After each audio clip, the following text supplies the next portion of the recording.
Well, Kyler Murray went on IR, and I think we talked about this last week. But if you want to give your official medical analysis on this first, Yeah, I was surprised. We talked about this for several weeks. There was a week where he actually did come back, I think, and played through it or practiced up until the last minute, and then they ruled him out. So it seemed like it wasn't very serious. A lot of reports and video has been showing him on the sidelines and in practice doing stuff in a limited capacity, but looking actually pretty good. So we didn't think it was anything severe. You have to wonder if maybe they're elevating this to a more severe level because they're not happy with his play. That could potentially be part of it. Now, the ding, ding, ding. and I'm sure that's where you're going to get to. But from a medical standpoint, I mean, if this is a Liz Frank injury, then trying to play through it was the worst idea they could have had, a la Cam Newton several years ago before he retired, where he tried to do this, ended up having to have off-season surgery, was never quite the same after that. This is not, if that's what he was dealing with, you do not want to try to play through that. So they should have put him on IR right from the beginning. If it wasn't, and it could have been another type of midfoot sprain or forefoot sprain or something like that, then you potentially could get out there and play. But it never kind of felt like that because he was never in a boot. I don't think a lot of people even can go back to when he got injured and find the play on video. So it was kind of like this mysterious injury that popped up initially to begin with.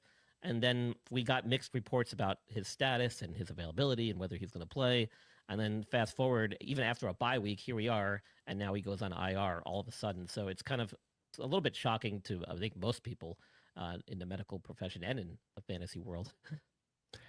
Yeah, so I mean, I'm glad you cleared that part of it up. Maybe it was a Liz Frank injury, and it got worse, or they didn't know how bad it was to begin with.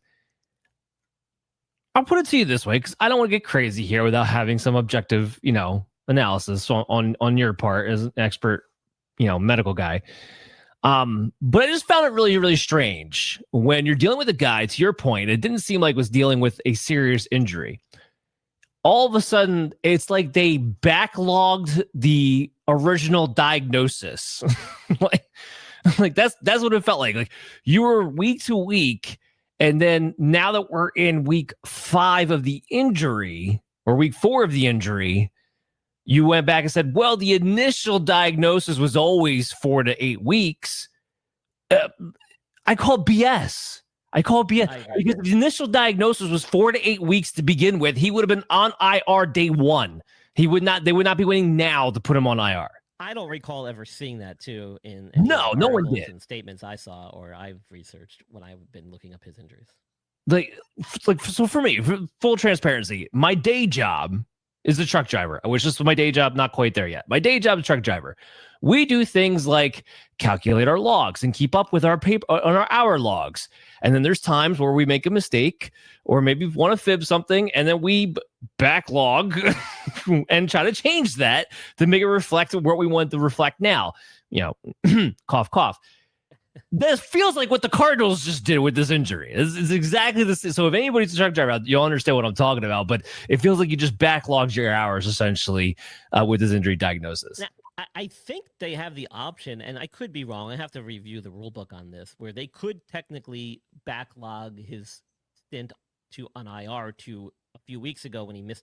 But I think there might be a cutoff to when you can do that at some point. I don't think you can just randomly be like, oh, he missed 4 games, I'm going to back. Because what is that? That does you no good as far as roster activations. Sure. So, I mean, maybe that's why they did it. I don't know why they waited so long. I mean, like I said, from a medical standpoint, if this was something that was that significant, perhaps they should have done it a lot sooner. But my gut tells me that this is something that's not significant and that the doctors were probably giving him the green light. And this is where you get a picture where the organization or the coaching staff steps in and is like, you know what? He's hurt. Let's just have him rest. Let's see what we got in our backup QB.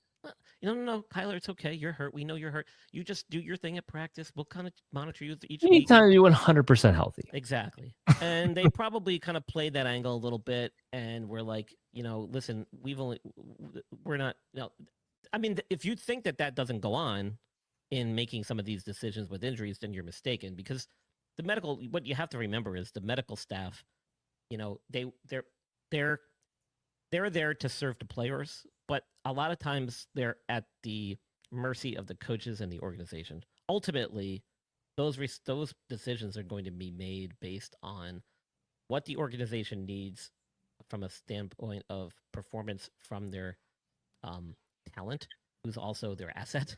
So the medical team can say certain things, but unless it's like a major injury, even them can get overruled, overstepped, ignored, or their recommendations not followed.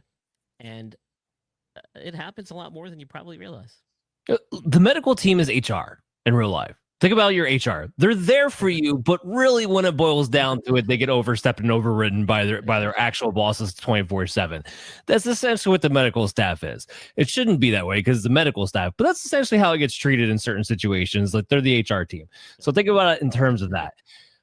Yeah. So anyway, as this whole thing breaks down, and I thought it was really funny because I'm pretty sure it was Sleeper. If anybody is Sleeper out there, you saw they kind of did the Kyler Murray's going to IR, and in parentheses put soft benching, which I thought was hysterical because I thought it was exactly what it was to begin with, and actually the truth. Shout out to Sleeper for posting the truth about it.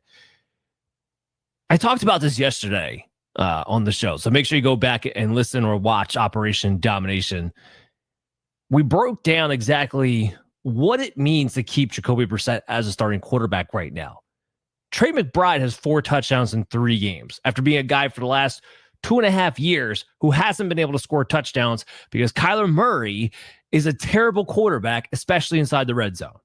Marvin Harrison has been largely a disappointment and suddenly now is consistently getting target and put into rhythm and putting up not big games yet. I think that will come, but very solid performances because he's a quarterback who's actually throwing him the ball where he needs to be able to make the play. Jacoby Brissett himself, fantasy-wise, look, I'm not starting him. There's not enough upside there. And there's other options in the same tier I'd rather go with. But he makes Trey McBride the top 2 tight end you need him to be. He makes Marvin Harrison the top 24 wide receiver that you need him to be. And as a result, when we get Trey Benson back, we're not talking about him today because we know he's not coming back yet. But when we get Trey Benson back, then all of a sudden you have pieces on Arizona that you care about. And Jacoby Brissett makes that engine go because he actually runs the offense right now. That's the big thing to take away from a fantasy football standpoint.